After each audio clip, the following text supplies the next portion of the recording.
Welcome to the British Chamber of Commerce Singapore's podcast channel. We're excited to bring you season 3 of new episodes featuring in-depth content across Singapore, ASEAN and the United Kingdom. We've had some extraordinary guests on our channel, including Formula One's Claire Williams. I'm a firm believer that any great team, any successful team has a great culture flowing through it. You aren't successful if you don't. So we put a lot of work into this. Renowned mountaineer Kenton Cool. There, 2019, there with a client, a big storm came in and literally destroyed Camp 2. And I got some video footage of Sherpas like trying to hold on to the tent fabric as it blows away. And the Royal Navy's Commodore Steve Morehouse, commander of the UK Carrier Strike Group.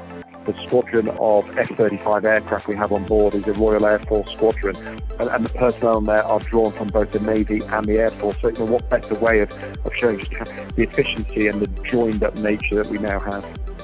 And distinguished Sky News anchor Jeremy Thompson. We had 2 little vans with satellite links, and we leapfrogged up the road to Pristina, the capital, throughout that first day, with non-stop coverage from basically inside a war zone.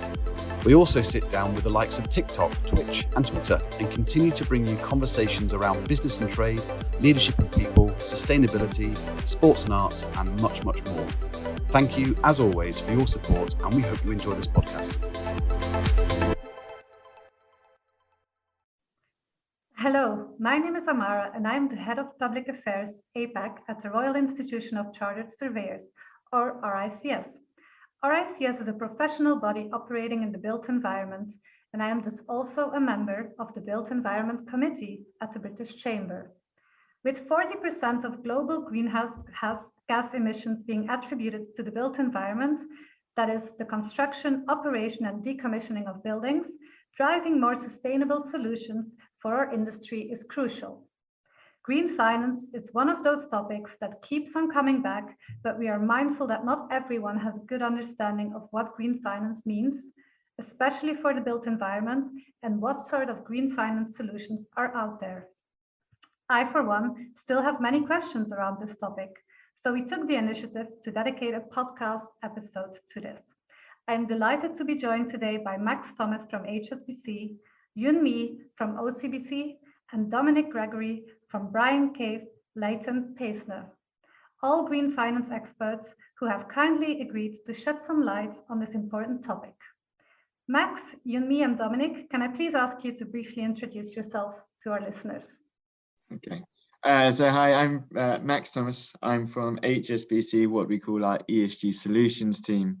So I work across bonds, loans, equity, corporate strategy, supporting clients in understanding ESG in the context of their sector and their business, the approach from external capital providers and how they should position themselves in the market and ensure they get best positioning going forward and best access to capital going forward. Hi, I'm Yun Mi from the Sustainable Finance team, basically a peer of Max from a Singapore headquartered bank.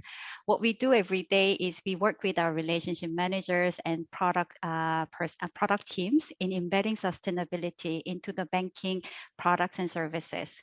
Last year alone, OCBC advised more than 50 sustainable finance transactions across the loan and bond. So really happy to join discussion today. Hello, my name is Dominic Gregory. I'm a finance partner at Bryan Cave Leighton Paisner. I focus on all manner of infrastructure and project finance, which generally involves sustainable finance and green finance, which we'll be discussing today. I've lived for many years in Southeast Asia and currently based in Bryan Cave Leighton Paisner's London office.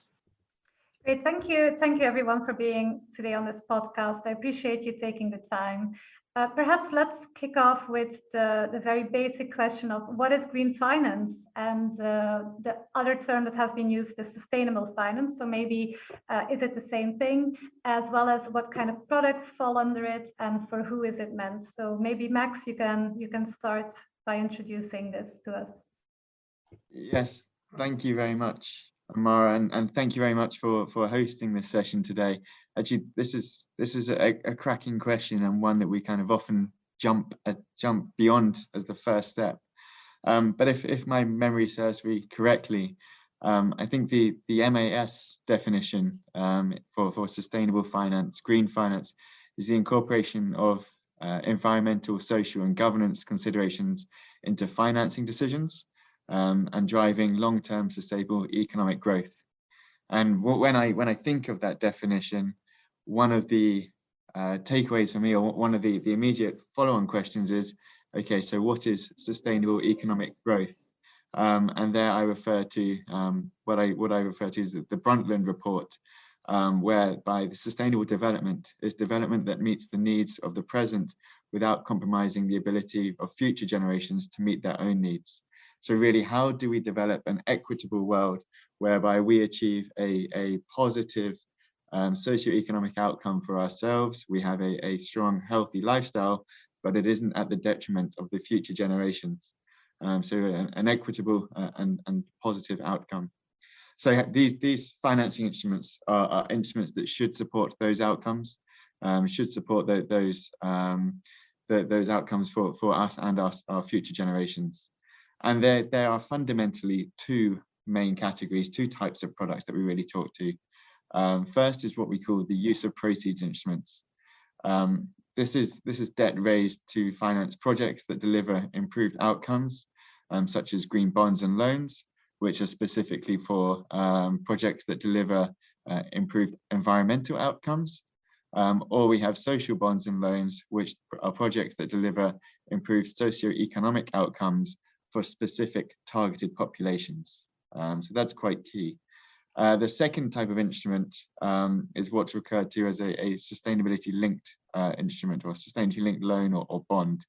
And these are fundamentally different to those use of proceeds instruments in that these are general corporate purpose financing. The proceeds can be used for anything that the entity wishes to use them for, the financing entity wishes to use them for. However, the economic terms of the financing are linked to the ESG metrics, the ESG performance of the company. Now, those ESG metrics are entirely bespoke, but they should be the core material considerations for the business.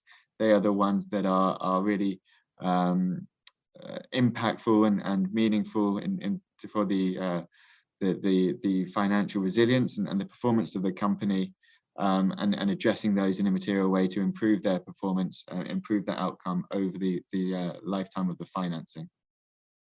Now, why are we asking our corporates to work on this? Clearly, an equitable outcome is an equitable outcome for us and future generations is a positive thing. But actually, there's a significant quantum of capital providers that are now keenly focused on this. So now asset managers and banks representing over $100 trillion have committed to achieving net zero financed emissions by 2050. And therefore, it's actually imperative for corporates to really start considering this, ensuring that they have that ongoing access to capital, and demonstrating alignment with the capital providers. Environmental carbon neutrality is the key metric, is often the go-to metric, but it isn't the only metric, but it is very much one of the defining metrics that are focused on at the moment. So within the innovation that we're seeing in these products, it now means that sustainable finance instruments apply to a vast array of clients. Almost all clients are captured in this. At the initial phases, the green bond market, we're very much focused on the low carbon industries, but now with sustainability linked, we are also capturing high carbon industries, and also we're able to capture more of that S and G, and really kind of focus on driving improved outcomes against S and G, whereas it was more difficult to ascertain the improvement and the impact of those S and G investments. So terrific to see more of the global economy being captured, and these instruments really being a way to engage with our clients and the entities that we're working with on bringing about more accelerated change, and really committing to changing the way they operate, and improving in line with what we require and what we need to decarbonize our economy, as well as address certain social considerations that otherwise largely would have only been spoken about rather than embedded into financing transactions. So whilst the financing products are very much focused on green, I think it is key to make sure that we are focused or aware of the social impact and including those as well.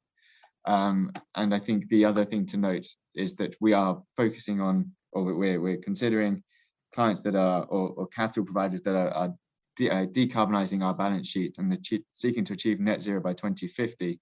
But that doesn't mean these projects need to be net zero 2050 today. It's moving in a positive trajectory towards that net zero result, seeking to achieve that and investing in it in the long run. So I think with that in mind, I've rambled on a little bit there, sorry. But I think you and me, maybe you can share a little bit on what you're seeing in the real estate sector and the activity around kind of sustainable finance and ESG from many of the clients that you're speaking to. Sure.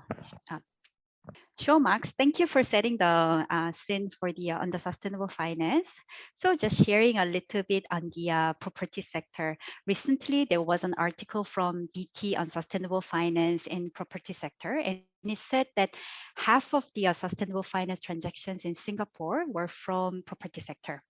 This is in line with what we are observing in the market and our own activities at OCBC. So interest and actions from property companies have been true drivers of this fast growth of sustainable finance market in this region. So what's happening? What can you do as a property company? Max mentioned that there are two different types of sustainable finance products, use of proceeds and sustainability linked financing, and companies in property sectors are actively exploring both types of products. So starting from the use of proceeds part, the most straightforward approach is to enter into a green loan or issuing a green bonds to exclusively finance or refinance green buildings or any other green project that is supporting green buildings with the valid green building certificates. This can also finance an acquisition or a construction with a good proof that building will meet these targets. Typically, financial institutions would try to be selective here and accept the top two notches of the green building certificates.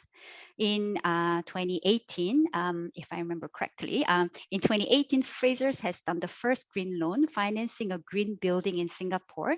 And since then, many companies, small or large, have received green financing.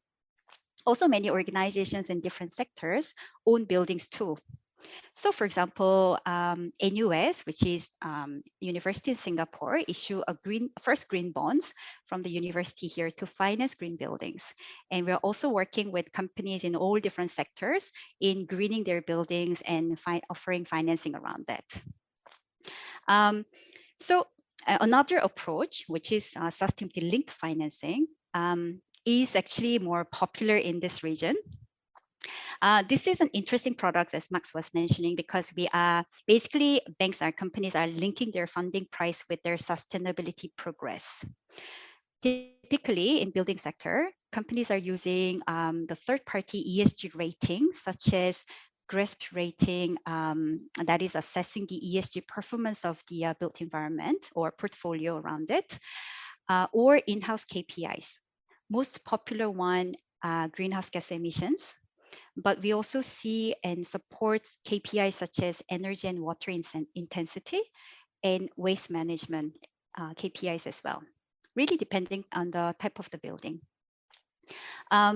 So having a green financing, green loan or green bonds is a great way of showing that their commitments are real by showing that we are putting money into this green business activities, while linking sustainability in the funding price is another way of showing their commitment and confidence in achieving their sustainability agenda. Over to you, Amara. Thank you very much, Max and Yunmi. That was very comprehensive and a really good overview. Perhaps can I just ask a follow-up question, because there's a few things you've mentioned. Obviously, the ESG performance linked loans and bonds, and Max, you already said it, that these metrics, ESG metrics, are often bespoke and kind of, you know, chosen by the persons who report on them. So there's obviously a little bit of a gap there. Is that an issue on, I guess, one of the topics we will also discuss is about how Singapore, for one, is working towards having a taxonomy, green finance taxonomy.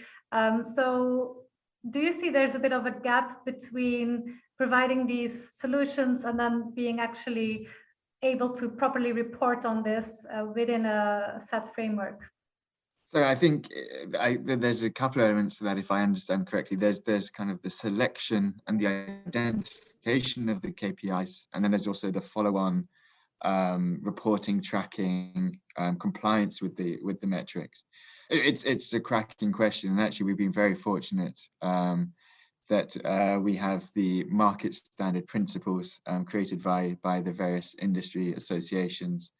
So in the bond market, you have what's called the ICMA, the International Capital Markets Association, who have principles for the bond market.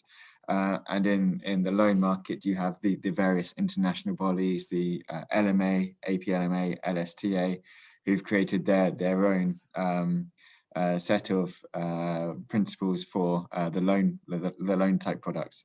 Fortunately, we're very fortunate in that the two different bodies, the two different associations, bonds and loans, they have similar principles. So if you're looking at a sustainability linked instrument in the bond market and the loan market, they are going to be broadly trying to achieve a similar outcome. Nuances between them, certainly, but to an extent, they're going to be broadly similar.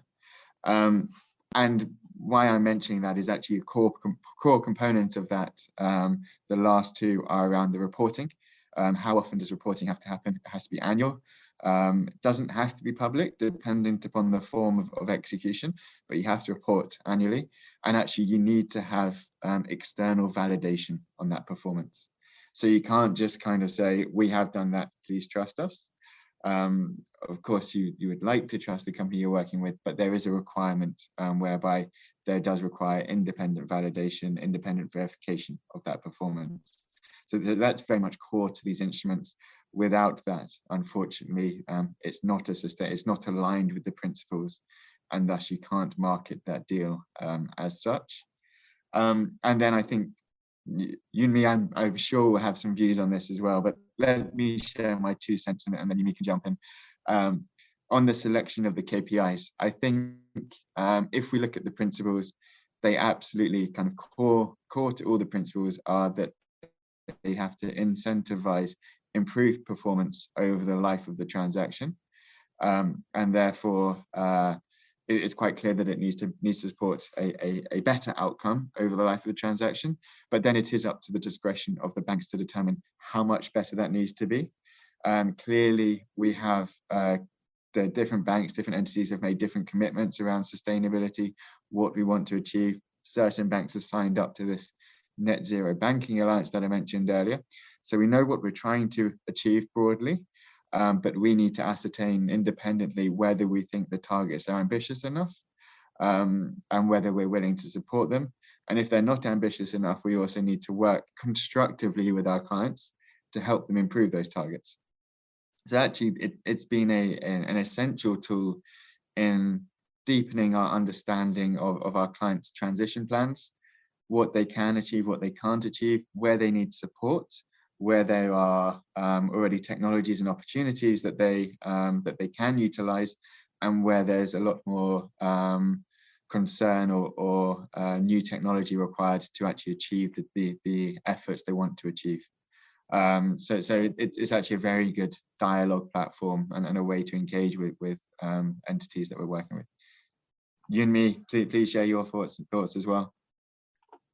Sure, I think you really well covered the part. I do agree with you that well-coordinated global standards on the green financing and sustainable financing has been an absolutely helpful one.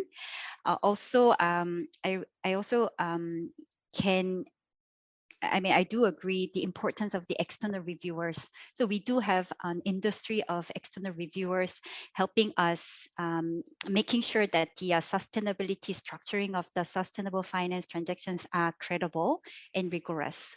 And the reporting is also done properly. So it's absolutely helpful in keeping the good quality of this market. When it comes to the discussions on the KPIs and sustainable performance targets of those sustainability linked transactions, I also agree with Max that it has opened a really interesting discussions with our clients in understanding and having a common view of their sustainability material issues, and really having an open conversation on what is the real ambitious targets that we have to achieve collectively. Thank you. Now that really clarifies. And maybe Young-Mi, can I just ask a follow-up question? Because earlier you mentioned Frasers and NUS as examples. Is sustainable green finance also something that is applicable to SMEs, smaller companies who don't have those big brand names behind them? Sure. SME is it's an important topic, and sustainable finance has to be inclusive. With the belief, our bank has introduced an SME sustainable finance program back in 2020. We did that because we truly believe that SMEs can be a real change makers in this space. So if you think about it, if you think about even the built environment and all the value, the value chain of the industry, many new technologies and products enabling sustainable developments are coming from our SME clients. They're the one who are actually manufacturing the components of the building, offering engineering services and developing tech platform to optimize consumptions, for example. So we wanted to make sure that green loans and all these discussions around the green loans are accessible to our SME clients.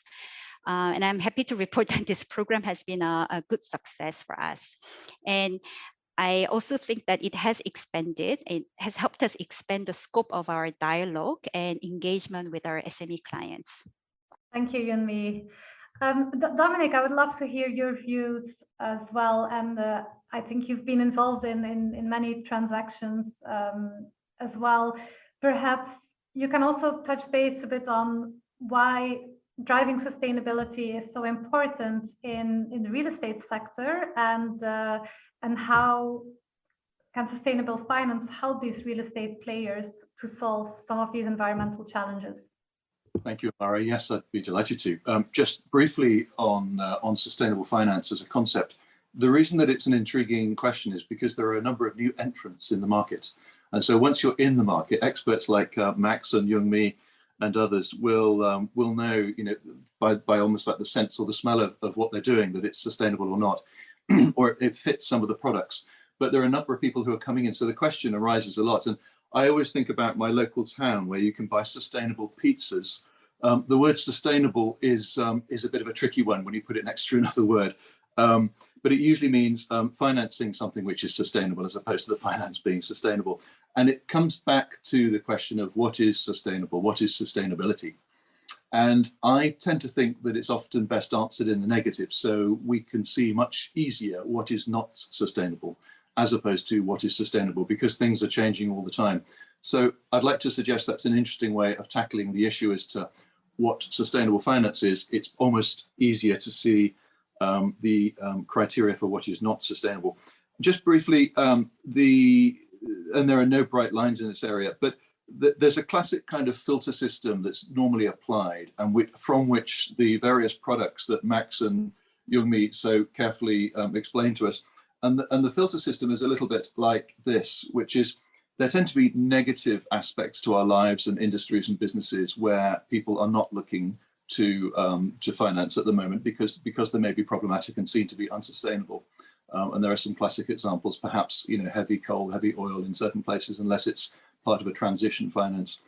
Then there is the more positive filter, where people actively try to classify areas of business and life in a way where people want to finance in a sustainable way. And you could look at the emerging renewable scene and actually real estate as well, which is a nice coincidence. And then there is this slightly more curious third area, which is impact. And impact is where there's a slightly different agenda, where you're actually trying to make some much more deeper changes in society and business and other ways. And so the last two, the positive side and the impact side, are those which are really the subject of green and sustainability linked financial products. Your question though, Amara, the larger question, which is why is real estate sector of such importance? I guess I'd tackle it two ways briefly. Firstly, there's a kind of practical answer, and then there's a more theoretical one. I think the practical one is that there is such a store of wealth in real estate in Asia. That's obvious in the main cities that you might pick on, Singapore, for example, or Hong Kong, or the cities in some of the more developing and emerging markets. Hard assets are always easier to finance in some ways because they're commoditized. When you look at financing of new technology, for example, it's a trickier stage. I would know that as a lawyer putting these deals together. The real estate market in Singapore is highly sophisticated and highly commoditized. And so if you're looking to change things and layer on green and sustainability, performance and behavioral changes and put that into the financial products, it's a much easier way to start the process. You can look at the volume of transactions in Singapore as opposed to what we're currently doing, putting in place renewables transactions around the rest of Asia with new technology, new markets, new legal systems. It's going to be a tougher exercise. And that's one of the reasons why the real estate market, I think, is so critical for the changes happening quickly. The more theoretical response, I think, is also worth dwelling on, and it may be an area that people don't focus on so much. But I think at the end of the day, whilst capital and business can make these huge changes that we're talking about, you need to find the motives in ordinary people and businesses to protect the environment in order to really make something of a difference. And this takes place often when we think of the environment as our home or somewhere where we've settled. And I think that's a much deeper point, and it's occurring all the time in the background. And so traditionally cities were sustainable. You know, the ancient cities of the past, they happened to come to an end because of wars and that kind of conflict, as opposed to running dry on resources necessarily. And I think that's a useful example to keep thinking about. And there are two other aspects to this, I think, which are also there in the background, about the tendencies of people to protect their home and protect where they're attached and crucially where they belong. And I think real estate is all about where you belong and where the businesses belong and reside. The two other aspects would be, firstly, an aesthetic point, because when we make the built environment more ugly, we tend to reduce the incentives to protect it and conserve it. And so one of the reasons that it's really important to have infrastructure in cities and other areas which are elegant, beautiful, and places where people want to live is because you then crucially motivate people to try to conserve and not to export their costs. And at the end of the day, that's what sustainability is about. It's the tendency of taking the benefit and not exporting or externalizing the cost. I think the other point to note is that top-down structures and regulations don't necessarily always work best. It's sometimes a contentious issue, but the regulators around the world are constantly playing with this theme, and I think it's something we pick up a little bit later about public institutions as to whether those regulations work best or whether we need to introduce the market.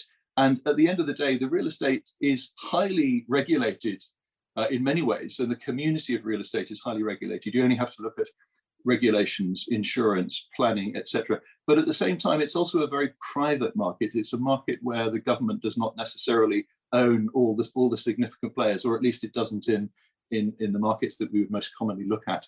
And I think because of that, it's easier to have the private market involved and to make those changes really quickly. Thank you. Thank you, Dominic. That's very clear. And I think it's also important, and Max touched upon this as well, that it's not just about the E, it's also about the S and the G and about the people who live in those buildings. So that's a really good point. Yunmi and Max, Yunmi, perhaps first, do you have anything to add to this?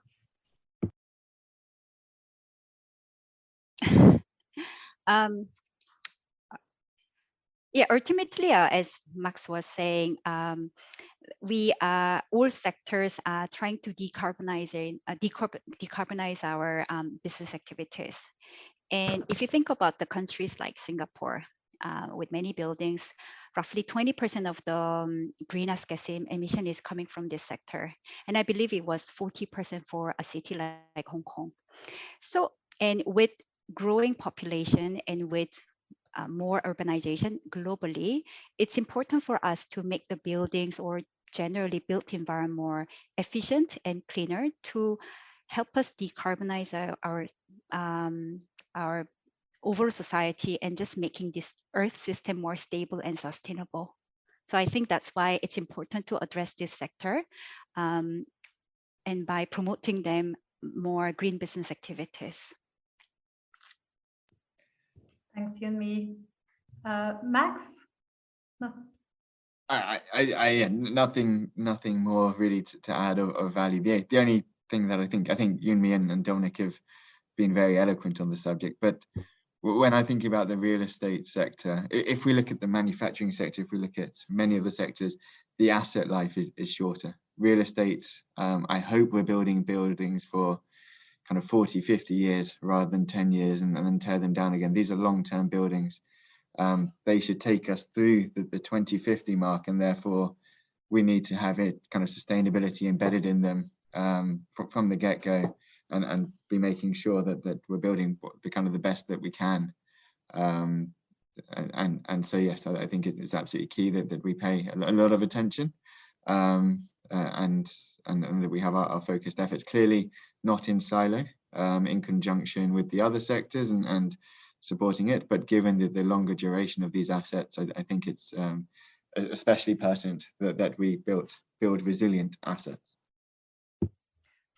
Thank you, Max. And I think that also ties in with what you mentioned earlier about the definition of green finance, that it's also about the next generation. So sustainability is not just for our generation, but also taking care for the next one.